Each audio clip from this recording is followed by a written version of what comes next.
Welcome to the Cenario Podcast, your guide to mental health and well-being. Each episode, we uncover practical tools, discuss expert insights, and explore how supplements can transform your mental health journey. Get ready to learn, grow, and thrive with us. Welcome back, everyone. Today we're going deep on a topic that I think a lot of us have heard of but maybe don't fully understand: borderline personality disorder. Or, BPD. We're going to really break down what BPD is, how common it is, and look at some of the latest research.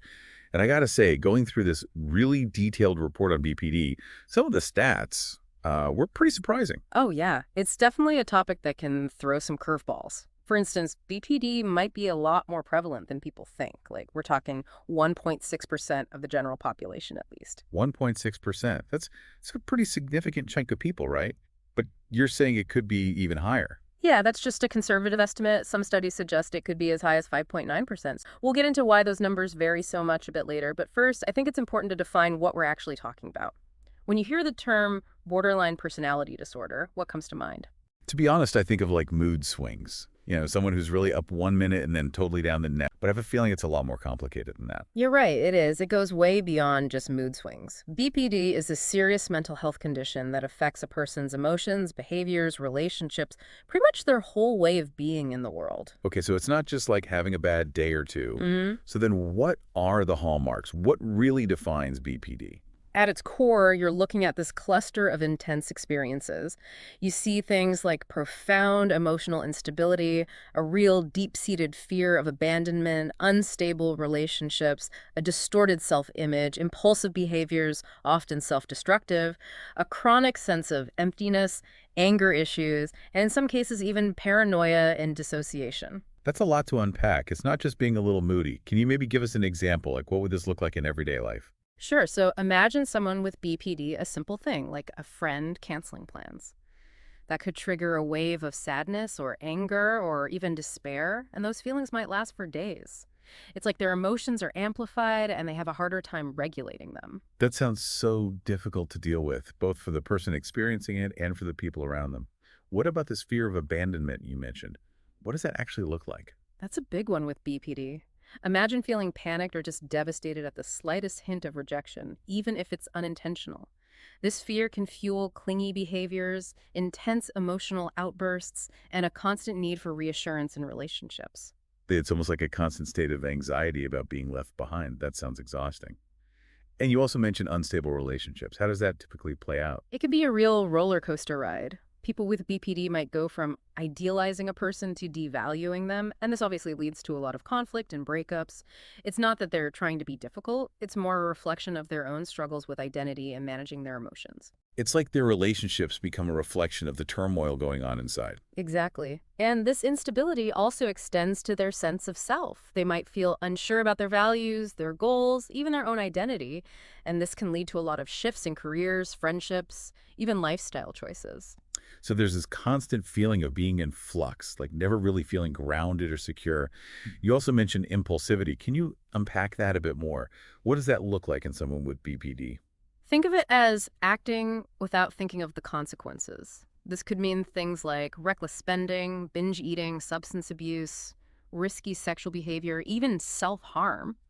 Sadly, suicidal thoughts and actions are also more common in people with BPD because they're grappling with so much emotional pain. It's just heartbreaking to think about because those behaviors are often a way of coping with such deep internal struggles. Yeah, and it's important to recognize how serious this condition can be. We also can't forget about those chronic feelings of emptiness that often come with BPD. Imagine feeling a constant void or numbness, like you're always yearning for something you can't quite grasp.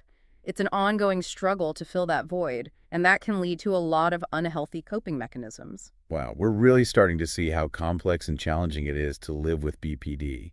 Yeah. I think we need to take a step back and just look at how common BPD actually is. You mentioned earlier that the numbers are kind of a mystery. Right. We know it affects at least 1.6% of the general population, which is more than a lot of people realize. But like I said, some research suggests can be closer to 5.9%. So there's a pretty big discrepancy there. So why is there such a wide range? What accounts for that? Well, one reason is BPD often goes undiagnosed or is mistaken for something else, like bipolar disorder or PTSD. There are some overlapping symptoms, and that can make it hard to pinpoint. And then, let's face it, there's still a lot of stigma attached to personality disorders in general. So people might be hesitant to seek help or even admit to their symptoms. Yeah, I can see how that stigma would lead to a lot of underreporting. Are there any other factors that might skew the numbers? Well, there's some evidence that men might be underdiagnosed in particular. They tend to present with different symptoms like aggression or substance abuse, and those might not be as readily recognized as BPD.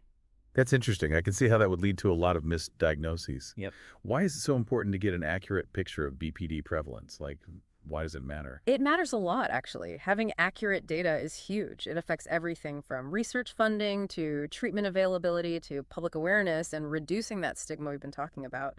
The more we understand the true scope of BPD, the better equipped we are to address it effectively. It's about recognizing that BPD is a significant public health issue, and it deserves attention and resources, right? Exactly. So we've defined BPD. We've talked about how common it is. Now I'm curious about the why. What causes someone to develop this condition? That's the million-dollar question, and unfortunately, there's not a simple answer. Researchers are still figuring it all out, but what we do know is there's no single cause. It's a really complex mix of factors, including genetics, brain structure and function, childhood experiences, and even environmental influences. It's what we call the biopsychosocial model. Okay, so it's not just one thing. Yeah. Can you break down some of those factors for us? Let's start with genetics. What role do genes play in BPD? Well, if you have a family history of mental health conditions, especially personality disorders, your risk of developing BPD is higher. It's not a guarantee, of course, but genes definitely lay some groundwork. So there's a genetic predisposition then? What about the brain itself? Are there any differences in the brains of people with BPD? Research actually shows some key differences. The amygdala, which is like the brain's emotional center, tends to be more reactive in people with BPD. It's almost like their emotional alarm system is on high alert. So they experience emotions more intensely than the average person? Exactly. And the prefrontal cortex, which is involved in decision-making and impulse control, may be less active or have weaker connections to the amygdala. And this makes it really hard to regulate those strong emotions and control those impulsive behaviors. It's like having a powerful engine without any brakes. Yeah, that's a good analogy. We also have to talk about childhood experiences. A lot of people with BPD, a significant number, report a history of trauma, including things like neglect, emotional, physical, or sexual abuse, or even early parental loss. That's heartbreaking. It makes sense, though, that those early experiences would have a huge impact, especially on a developing brain. Right. Those early experiences really shape how we learn to manage emotions and navigate relationships.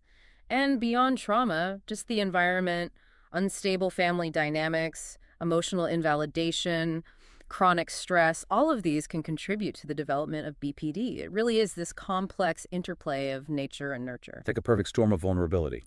Before we move on to treatment options, is there anything else we need to consider about BPD, like its impact on a person's overall mental health? You bring up a good point. BPD rarely exists in isolation. It's often accompanied by other mental health challenges like depression, anxiety, PTSD, eating disorders, or substance abuse. These co-occurring conditions add another layer of complexity to diagnosis and treatment. That's really important to keep in mind. So we've laid the groundwork, talked about what BPD is, how common it might be, and those intricate factors that contribute to its development. But there's a whole other side to this story, right? Treatment, recovery, living with BPD, all that. Absolutely, and that's what we'll be diving into next. We'll explore the hopeful side of treatment, debunk some myths, and hear some real-life stories of resilience and recovery. So stay tuned for that. This is already so interesting. I can't wait to get into that.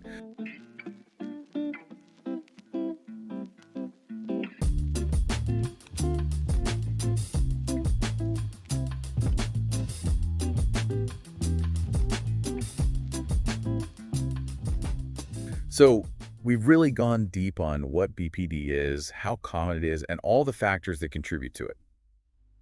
Now, let's talk about treatment. When someone is diagnosed with BPD, where do they even begin? That's a great question, and it's where we start to see some real hope. Even though BPD is a serious condition, it is absolutely treatable. That's good to hear. I imagine therapy is a big part of that. Oh, yeah, absolutely. Therapy is essential for BPD treatment, but it's not just one kind of therapy. It's more like a multifaceted approach. It might involve different therapies, medication, lifestyle changes, even supplements sometimes. Okay, so there's no one-size-fits-all solution. Can you break down those different approaches a little bit? Let's start with psychotherapy. Sure, there are several types of therapy that have been proven effective for BPD. One that really stands out is dialectical behavior therapy, or DBT. I've heard of DBT, but I don't really know what it is. Can you explain what makes it so effective for BPD? Imagine a seesaw trying to find that balance point. That's kind of the essence of DBT. It was actually designed specifically for BPD, and it focuses on teaching practical skills to manage those intense emotions, tolerate distress, improve communication and relationships, and just be more present and mindful. It's about finding that balance between acceptance and change. So it's not just talking about your problems, it's about learning concrete tools and skills to deal with them. Exactly. DBT really empowers people with BPD to take control of their emotions and behaviors instead of feeling like they're being controlled by them. That sounds really empowering. Uh-huh. You mentioned other therapies too, like cognitive behavioral therapy or CBT. How does that fit in? CBT is more like a detective, you know? It helps you uncover and challenge those negative thought patterns that contribute to your emotional distress. It's about reframing those thoughts to have a more balanced perspective. It's really helpful for developing healthier coping mechanisms and building resilience. So DBT is skills focused and CBT is more about thoughts. What are some other types of therapy that might be helpful for BPD? Well, there's schema therapy, which focuses on early childhood experiences and how they might be influencing your thoughts and behaviors today. It helps you identify those ingrained patterns or schemas that might be holding you back. There's also mentalization-based therapy, or MBT, which is all about understanding your own mental state and the mental states of others. It helps develop empathy and improve communication in relationships. Wow, there's a whole range of therapeutic options. Okay, so therapy is key, but you mentioned medication too. What role does medication play in treating BPD? There's no magic pill to cure BPD, unfortunately, but there are medications that can help manage specific symptoms. Like antidepressants can help with mood swings and depression, mood stabilizers can help regulate emotions and reduce impulsivity, and antipsychotic medications can be helpful for things like paranoia, aggression, or severe dissociation. So it's about finding relief from the symptoms that are causing the most distress. Yeah, exactly. It's not about masking the problem, but creating space for therapy and personal growth to really take hold.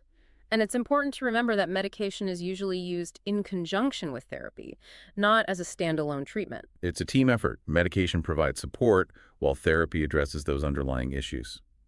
You also mentioned lifestyle changes. What kind of things can people do on their own to help manage their BPD? Never underestimate the power of self-care. One of the most crucial things is building a strong support system. Surrounding yourself with understanding and supportive friends and family, or even joining online BPD communities, those can make a huge difference. It's about knowing you're not alone in this journey. I can see how feeling connected and supported would be especially important for someone struggling with BPD, given that fear of abandonment we talked about earlier. Definitely. And beyond social support, mindfulness and stress reduction techniques are super helpful. Things like meditation, yoga, or even just deep breathing exercises can make a big difference in regulating emotions. And journaling can be a great outlet for processing those intense emotions and gaining some self-awareness. I'm a big fan of journaling myself. It's like having a safe space to unpack everything going on in your head. Right. And of course, don't forget about the basics, getting regular exercise, eating a healthy diet, getting enough sleep.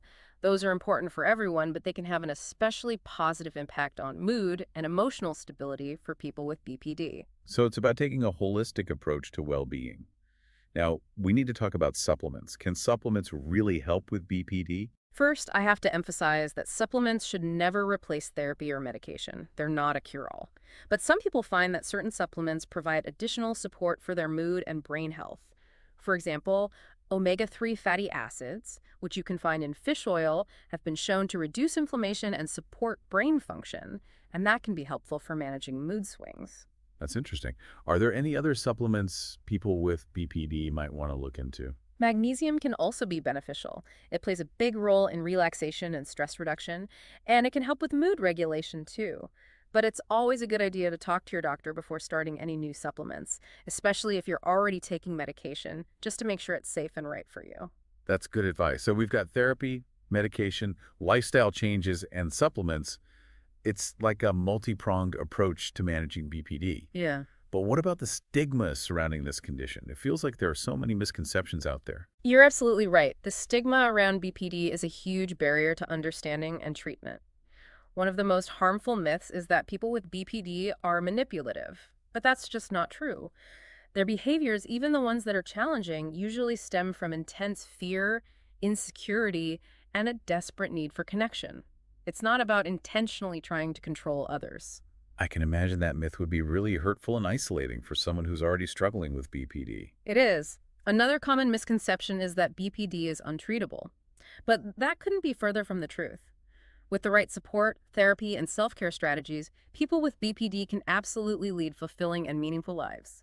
Recovery is definitely possible. That's a really important message of hope. And lastly, there's the misconception that BPD is just attention-seeking behavior. This one is incredibly dismissive, and it really minimizes the very real pain that people with BPD experience. Their emotional distress, their self-harm, those aren't cries for attention, they're expressions of deep psychological pain and a desperate attempt to cope. It's so important to approach BPD with empathy and understanding, not judgment and dismissal. I completely agree.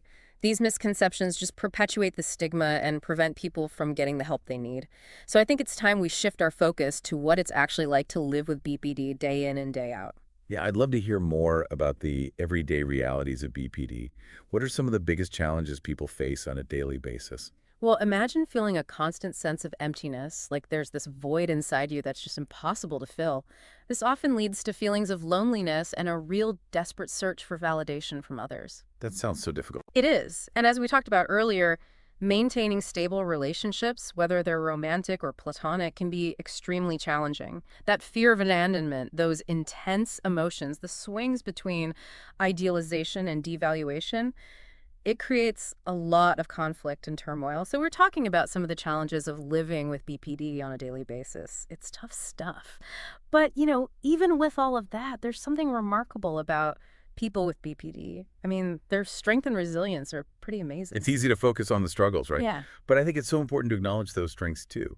What are some of the positive things you've noticed in people with BPD? Well, one thing that really stands out to me is their incredible empathy. Like, they have this deep capacity for compassion. They're so in tune with their own emotions and the emotions of others. They connect with people on a really deep level. That makes sense given their emotional sensitivity, right? Yeah, exactly. And they're incredibly resilient. I mean, they face challenges that most people can't even imagine, and yet they keep going. They keep fighting for a better life. Their whole journey is a testament to the strength of the human spirit. It's so true. Even amidst the struggles, there's this determination to keep moving forward. It's inspiring. It really is. And I think it's important to remember that BPD is just one aspect of a person's identity. It doesn't define them. There's so much more than their diagnosis. They have talents, passions, dreams, and a unique perspective on the world. That's beautifully said. So as we wrap up this deep dive, I think the takeaway is to approach BPD and all mental health conditions, really, with compassion, understanding, and a belief in the possibility of recovery. It's about celebrating the strength and resilience of those who live with BPD and continuing to advocate for better understanding and support. Couldn't have said it better myself. Thanks for joining me on this journey of exploring BPD. And to our listeners, thank you so much for tuning in and being willing to learn and grow alongside us. Remember, mental health is a lifelong journey. It's not a destination. Keep learning, keep exploring, and keep taking care of yourself. Thanks for tuning in to the Cenario podcast. Don't forget to visit Cenario.com for more expert tips, articles, and supplements designed to support your mental health. If you enjoyed this episode, remember to subscribe and share it with a friend. Until next time, take care of yourself.